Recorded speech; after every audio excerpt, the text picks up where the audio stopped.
દિવાળી હોય કે પછી હોળી હોય, બધાના ઘરે ઘૂઘરા તો બનતા જ હશે, પણ આજે આપણે બનાવીશું માવાના અને એ પણ ચાસણીવાળા અને એકદમ રસીલા ઘૂઘરા, જે એકદમ આસાનીથી અને એકદમ સરળ રીતે તૈયાર થાય છે. જો તમને હાથની મદદથી આ ઘૂઘરા વાળતા ન આવડતું હોય તો આ રેસીપી તમારે જોવી પડશે. તો એક કડાઈમાં મેં થોડું ઘી એડ કરી દીધું હતું અને એની અંદર 500 ગ્રામ માવાને સારી રીતે આપણે આ તવેથાની મદદથી થોડો ક્રશ કરી લઈશું અને એને બરોબર શેકવા દેવાનો છે. માવાની અંદરનું જે દૂધ છે એ સારી રીતે બળી જાય ત્યાં સુધી આપણે તેને શેકવાનો છે. 10 મિનિટ થશે અને માવો એકદમ પરફેક્ટલી અને સારી રીતે શેકાઈ પણ જશે અને તમે જોઈ શકો છો કે માવાની અંદરનું દૂધ પણ બળી ગયું છે અને માવો એકદમ શેકાઈને તૈયાર થઈ ગયો છે. હવે આપણે તેને ગેસ પરથી ઉતારી લઈશું અને એક તવી મૂકી દઈશું. એની અંદર એક મોટો ચમચો ભરીને ઘી એડ કરી દઈશું અને ઘીની અંદર આપણે 250 ગ્રામ સૂજી લેવાની છે, જે રવો પણ એને કહેવાય છે. રવો આપણે 250 ગ્રામ લીધો છે અને એને આ ઘીની અંદર બરોબર મિક્સ કરી દઈશું અને સારો એવો આ રવાને શેકી લેવાનો છે. લાઇટલી ગોલ્ડન જ કલર દેવાનો છે, બહુ શેકવા નથી દેવાનો. બસ એકદમ ધીમા તાપ પર આપણે આને આવી રીતે હલાવતા જઈશું અને શેકતા જઈશું. રવો શેકતી વખતે ગેસની ફ્લેમને એકદમ ધીમી જ રાખવાની છે અને ધીમા તાપ પર જ આપણે આ રવાને શેકવાનો છે. અને તમે જોઈ શકો છો કે ઘી પણ બરોબર છે અને રવો સારી રીતે ઘીમાં મિક્સ પણ થઈ ગયો છે અને શેકાઈ પણ ગયો છે. બસ લાઇટ ગોલ્ડન કલરનો થાય ત્યાં સુધી જ રવાને શેકવાનો છે. આછો ગુલાબી કલર આ રવાનો આવી ગયો છે અને રવો બરોબર શેકાઈ ગયો છે. બસ આ રવાની સાથે જ આપણે થોડા ડ્રાયફ્રૂટને તળી લેવાના છે. તો રવો શેકાઈ ગયો છે અને રવાને થોડો સાઈડ પર કરી અને વચ્ચે જગ્યા કરી દઈશું અને એ જગ્યાની અંદર થોડું ઘી પણ એડ કરી દઈશું, એટલે આપણે આની અંદર ડ્રાયફ્રૂટને સારી રીતે તળી શકાય. બસ અહીંયા મેં ગેસની ફ્લેમને ધીમી જ રાખી છે અને ધીમા તાપ પર જ આપણે ડ્રાયફ્રૂટને પણ તળી લેવાના છે. 2 થી 3 ચમચી જેટલું ઘી, કાજુના ટુકડા, બદામના ટુકડા અને થોડી દ્રાક્ષ, આ ત્રણેય વસ્તુ એડ કર્યા પછી એને થોડી વાર હલાવીશું અને થોડા તળી લઈશું. આ બરોબર તળાઈ જાય પછી આની અંદર આપણે જે માવો શેકીને તૈયાર કર્યો હતો એ એડ કરી દઈશું. હવે આની અંદર માવાને એડ કરી દઈએ અને માવો એડ કર્યા પછી આની અંદર કોપરાના છીણને પણ એડ કરી દઈશું, જે મેં 1 બાઉલ જેટલો લીધો છે અને 2 વાટકા ભરીને મેં અહીંયા દળેલી ખાંડ લીધી છે. જો તમે સાકરમાં બનાવવા માંગતા હો તો સાકર પણ એડ કરી શકો અને થોડો ઇલાયચીનો પાવડર, અને સાકરની જગ્યાએ જો ગોળનો પાવડર આવે છે એને એડ કરવો હોય તો પણ તમે કરી શકો છો. અહીંયા મારો મસાલો એકદમ બનીને તૈયાર થઈ ગયો છે. હવે આપણે તેને ગેસ ઉપરથી ઉતારી લઈશું અને થોડો ઠંડો થવા દઈશું અને આ સાઈડ આપણે હવે ઘૂઘરા માટેનો લોટ બાંધી લઈએ.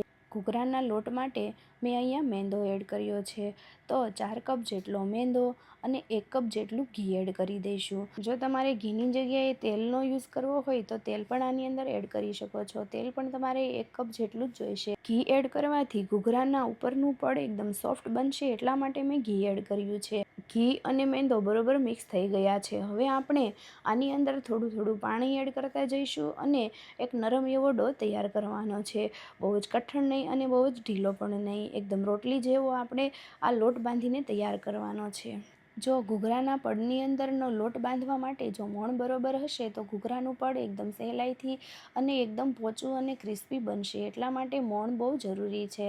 હવે આની અંદર આપણે એડ કરી દઈશું થોડું તેલ અને લોટને સારો એવો ગૂંથી લેવાનો છે. ઘૂઘરા માટેનો લોટ બંધાઈને રેડી થઈ ગયો છે. હવે આપણે આને સાઈડ પર રાખી દઈશું. આની ઉપર એક આછું કપડું ઢાંકીને આપણે એને 5 મિનિટ માટે રહેવા દેવાનો છે. હવે આ બાજુ આપણે ચાસણી માટે એક બાઉલ લઈ લઈશું. એની અંદર 1 વાટકો ભરીને ખાંડ લઈ લીધી છે અને 1 કપ જેટલું પાણી એડ કરી દઈશું અને કેસરના થોડા તાંતણા.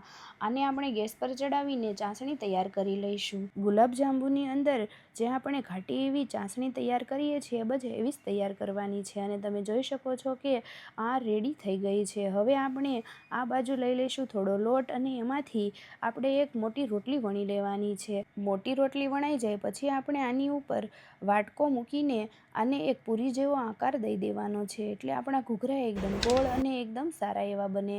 બસ વાટકો મૂકીને થોડું પ્રેસ કરી અને ફરતો વધારાનો લોટ આપણે કાઢી લઈશું. હવે આ પૂરીની અંદર આપણે એડ કરશું 1.5 ચમચી જેટલો મસાલો અને આની ફરતી કોર પર થોડું પાણી લગાવી દઈશું અને બંને કોરને સારી રીતે ચિપકાવી દઈશું અને પ્રેસ કરીને આપણે આ પૂરીને આવી રીતે પેક કરી દેવાની છે. પાણી લગાવવાથી પડ છૂટા પણ નહીં પડે અને એકદમ સારી રીતે ચિપકી જશે. એટલા માટે મેં આની અંદર થોડું પાણી લગાવી દીધું છે અને તમે જોઈ શકો છો કે ઘૂઘરાનો આકાર થોડો થોડો આવી ગયો છે. હવે આપણે આંગળીની મદદથી આવી રીતે પ્રેસ કરતા જઈશું અને એક ઘૂઘરાનો સરસ એવો આકાર આપી દઈશું. ઘૂઘરાનો આકાર દેવા માટે થોડા લોટને આપણે દબાવી લઈશું અને આંગળીની મદદથી આપણે આવી રીતે વાળી લેવાનો છે. બસ આવી જ રીતે આ ઘૂઘરાની ફરતી કિનારી બાંધી લેવાની છે.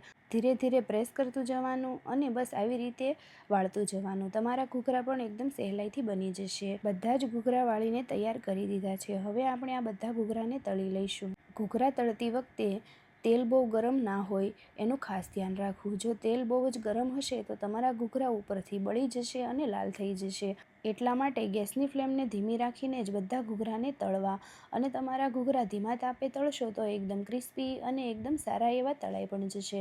અને તમે જોઈ શકો છો કે ઘૂઘરા એકદમ ગોલ્ડન બ્રાઉન કલરના એકદમ ભૂરા રંગના તળીને તૈયાર થઈ ગયા છે. હવે આપણે આ ઘૂઘરાને બહાર કાઢી લઈશું. ઘૂઘરા એકદમ ક્રિસ્પી અને સારા એવા તળાઈ ગયા છે અને આ ઘૂઘરા તો મેં તળીને તૈયાર કરી દીધા છે. હવે આપણે ઘૂઘરા તળાઈ જાય પછી આની ઉપર ચાસણી એડ કરવાની છે. એટલા માટે ઘૂઘરાને એક પ્લેટમાં કાઢી લઈશું અને એની ઉપર આપણે આ ચાસણી એડ કરવાની છે. અને તમારે જો આની ઉપર ચાસણી એડ ના કરવી હોય તો તમે આને પ્લેન પણ રાખી શકો છો અને આને 15 દિવસ માટે તમે સ્ટોર પણ કરી શકો છો. માવો અને કોપરાના છીણને લીધે કદાચ એ તમે ઝાઝો અને લાંબો ટાઈમ સુધી સ્ટોર ના કરી શકો કેમ કે એ બગડી શકે. એટલા માટે તમે 15 દિવસ માટે જ આને સ્ટોર કરીને ખાઈ શકશો. ઉપરથી ક્રિસ્પી અને અંદરથી એકદમ સોફ્ટ માવાથી ભરેલા ઘૂઘરા મારા તૈયાર છે, જે મેં ગુલાબની પાંદડીથી સજાવીને તૈયાર કરી દીધા છે. એકદમ સરળ અને એકદમ આસાન રીતે બનેલા આ માવાના ઘૂઘરા રેડી છે, જે તમને તોડીને પણ બતાવી દઉં. ઉપરથી એકદમ કડક અને અંદરથી એકદમ સોફ્ટ રસીલા અને માવાથી ભરેલા આ ઘૂઘરા રેડી છે. જો તમને આજની રેસીપી ગમી હોય તો પ્લીઝ લાઇક, શેર અને સબસ્ક્રાઈબ કરજો.